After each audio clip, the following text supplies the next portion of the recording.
I'm Tal Ron, and I will want to introduce the people here one by one, and then I'll hand the stage and give the lead to my colleague, Maayan. So let's start and introduce the panel members. I'm sure it'll be entertaining, and let's take it one by one. To my immediate left, it means that for your right, is a guy, a part of being very, very nice and very, very friendly and taking care of his clients. He has years of experience, both in the traditional financial sector, but also in the online sector. And he is the co-founder of Mano.Bank. It's like Mano.Bank. And he takes the lead on most of the bank's affairs. So thank you so much, Vytautas, Jonas, Lapienis. Thank you very much. It's a pleasure to be here. Thank you.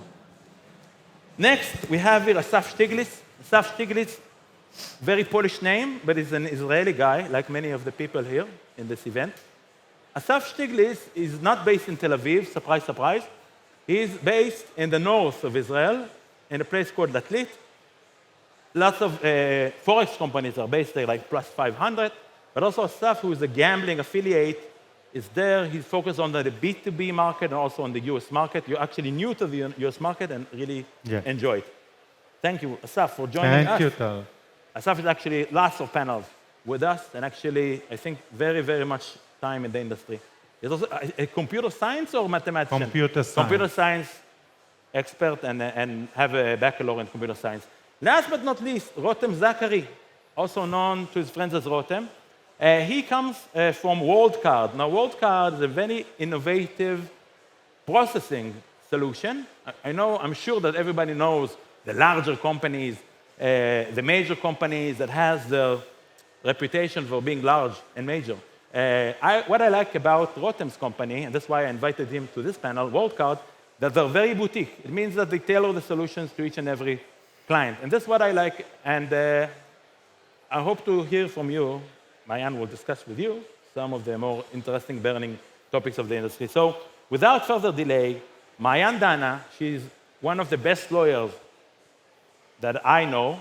She's working in our firm for years, and she deals with contracts, she deals with service providers and GDPR, and Maayan will take the lead. Thank you, Tal. Let me introduce you first. You're the chairman, the founder, and a one-man show of our law firm. One-man show. I'm sure everybody knows you here. So without further delay, let's start with the first question. I'm addressing all of you. We'll start with Rotem, okay? How does your business bring extra value to your clients and stand out from the competition? Rotem. First of all, thank you very much for hosting me, and thank you very much, Maayan, for the question. Basically, what we saw in the industry, I'm more than 13 years in the financial industry, specifically on the payment side. We have built a unique ability for a tailor-made solution and proactive approach to our clients. We don't wait for the clients to come with problem. We proactively approach the client. When we see decline in acceptance in some region, when we see them try to market and to reach new regions, we proactively approach the merchants, offer them new solutions, connect them to more and more acquirers globally, to more solutions. And this way, we benefit both the client and our business. So uniqueness is mainly proactive approach. Great. Vitas? Thank you for the possibility to be here. We as a company have quite a long history, more than 20 years, and more than 4 years we operate as a bank. And what we would say that what we offer to our clients is the reputation, stability. Of course, we are fully compliant, but that's the basic that everybody should. And I think that we are quite flexible. This is our advantage, flexibility. You know that I can, sorry to interrupt, I was a couple of times in the headquarters of Mano.Bank. A part of being a very beautiful place from the outside, I can tell you, you have really cool people in the inside. Oh, thank you. And this is, I can tell you like an objective level, and they're in one way very compliant, but I saw them, actually met clients there. They take the process very nice and lead them through the whole process. We try. Thank you, Tal. Assaf, you want to add? We are an odds comparison company. Not many of you know, but odds comparison is one of the highest converting verticals in the sports betting industry. We combine cutting-edge technology together with legit sources, aka the bookmakers that we work closely with, and not, as they say in Israel, data that fall out of the truck or something like this, to create a comprehensive solution that gives our customers a higher return for their investment. Assaf, what is data falling from the truck? I don't know if everybody, data, there's technology falling from the truck. Yeah, it's like pirated data, what is that? There is, some providers are scrapping data from other websites and from operators' websites. And we are working directly with the bookmakers and the operators to get the data, which is the most accurate data and most reliable data. Interesting.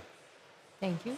Tal, you want to explain about our firm? I'll make it short and sweet. Yeah, I think that many people know us, but not many know that we do only gambling, only online, only, we don't do anything. We don't do real estate, we don't do tours, we don't know even, we only know gambling, we know dating, we know financial entertainment, and that's what we do. E-commerce. Sorry? E-commerce. Yeah. Sorry? E-commerce. E-commerce also, and that's it. We are actually established by 20 years ago. So we're not 25 years ago like Mano.Bank, but I think it's also cool. And yeah, that's it. Great. So let's move to the second question. Guys, which trends do you see in the industry, and how do you see the industry evolve in 2023? Assaf.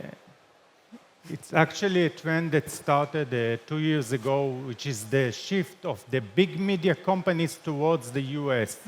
Now, the UK market and the other European market are heavily regulated, and the next big thing is the US. It's already the big thing. And we are seeing big media companies shifting their budgets towards the US in order to increase their revenues.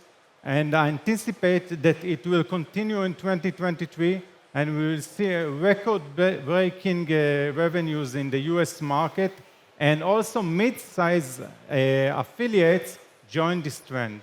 Assaf, you remember that Catena Media, they have a nice presence here. According to, it's an official information, they take many of their, efforts moving to the US. And I think that even as gamblers, this part of the rumors are on the shelf. It looks like that that's what I heard, on the shelf according to the media, not to us. Yeah, it's interesting because of this trend. Yeah. Rotem, your point of view? Yep. So if I take it's an evolvement that starts like 3-4 years ago. It starts with shifting to other jurisdictions. And following those jurisdictions, there is more and more demand for alternative payment methods over traditional payment methods, but still we see Visa and MasterCard rails are with the highest demand. But once again, as shifting to more and more challenging and new markets, there is more demand for alternative payment methods. The open banking now revolution hopefully starts in 2023 with its own unique capabilities. Hopefully bring more and more conversions and abilities to the merchants and for the players in the industry. Rotem, what about Southeast Asia, which is a very challenge? Actually, did not see most of the payments, go very Europe and US now, Canada. Yeah. What about this Southeast Asia market? Yeah, we saw it. That demand starts about 2 years ago, and we have developed unique connections in Saudi Asia, specifically in India, Japan, to provide local payment methods and acquiring services with local processors. So, yeah, India, I'm sure people know, the tickets, the gambling tickets is very high. Not many are actually gambling in this amazing and big country. Yeah. But it's really profitable. And those people who do not enter India, many of our clients are doing India and Brazil, and there might be like 50 or 60% of their revenue comes from these countries, and it's very interesting. Yep. Vitas, from your experience, yeah. What I think that for next year, we will see that the regulation is tightening, and we don't see it as a problem. We're fully ready for that and fully compliant for that. And we also see that, as colleagues told, that alternative payment methods and payment in crypto is also become more and more fashionable, and it will move towards this direction. Thank you. And Tal, share your wisdom, please. What do you think? Yeah, we see trends exactly what we see. Let's say India, for instance, instead of getting like licensing, and there is some very small amount of online states, where in these online states, it was 6, now it's 5, you cannot target with an offshore license. But put these 5 states aside, which is a very small fraction of India, all the other states, if you have a legal opinion, this is what we actually produce, a legal opinion by former regulators for the Indian markets, that's it.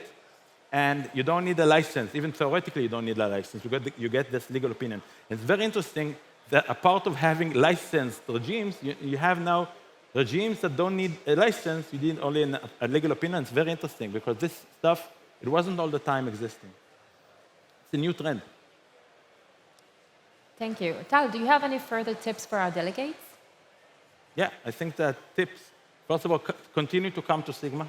Every year that we come here, it goes bigger and bigger. We have also in February ICE in London, which is also cool. I think those 2 conferences are really, really important. But on a practical level, work with good service providers. Work with service providers that will not run away. I think that the most burning issues is like, some of the platforms, you have some connections to Russia and to Ukraine and Belarus, and of course, no political issues here.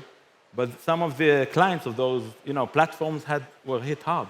And other instances are with payments issues. You use one payment provider. Actually, in our law firm, I think that 50% of the litigation cases come against payment solution providers. An operator doesn't get the money from the bank over the acquirer. And so my tip is actually to work with good service providers, like the guys here on the panel, and also many more inside the hall. Just make sure they're legit and have recommendations. That's my tip. Thank you. Vitas, what about you? Yeah. Any further tips? For the tips, audience? for the tips, I think that for the next coming period, I think just be as much concentrated as possible, as much professional as possible. Don't try to make all of the products and all of the markets and all of the jurisdictions. Just concentrate where you really know what to do, where you really are professional, and you will be successful, of course. Thank you. Assaf? I want to re-emphasize what Vitas just said. If you want to be an affiliate in the sports betting industry, you must focus on the markets that you know. You can start all over the place and go from there. If you are going for the Indian market or the Brazilian market or the US market, start with it, learn it, do your research, and focus on it. Afterwards, when you are successful in this market, you can expand. But the main issue is focus. Rotem? I think the main thing is communication. Yeah. When a brand, a company, is in the way to start to target and reach new markets, just communicate with us, with the service provider. I need to target Brazil, I need to target Ecuador, I need to target India, and let's build together the infrastructure before you start the operation. It takes time, and time equals money. Don't just bring the volume. Speak with us openly. We will build together. Nothing is impossible. Thank you. And I will add that the legal aspect is also very important. You need to understand and prepare your basis before you start your operations. Very, very important to minimize the risk. I think that it's even more important with Curaçao licenses. Everybody spoke about the trend that the Curaçao license is diminishing. I think that many of the operators, if not most of the operators here, which are searching for affiliates, are actually having an active Curaçao license. And what we actually see, Maayan prepares some of the terms and conditions, the privacy policies, and we do some of the compliance. GDPR is very hot topic right now. Yeah, and CCPA, exactly. yeah. And the funny stuff is some of the Curaçao holding companies are actually more compliant than companies that have specific licenses, let's say in Sweden. I cannot say that better than the UKGC, but UKGC is a different topic at all, because many companies go out of the UKGC. But the thing is, don't worry about, that's what I think about Curaçao. Just make sure that you do it properly, deal with complaints. Most of our clients now in the gambling business are from Curaçao and Malta. Malta is number 2. Thank you so much, guys. Thank you for sharing the information. Thank you for listening. You can come talk to us afterwards. We'll be happy to meet you.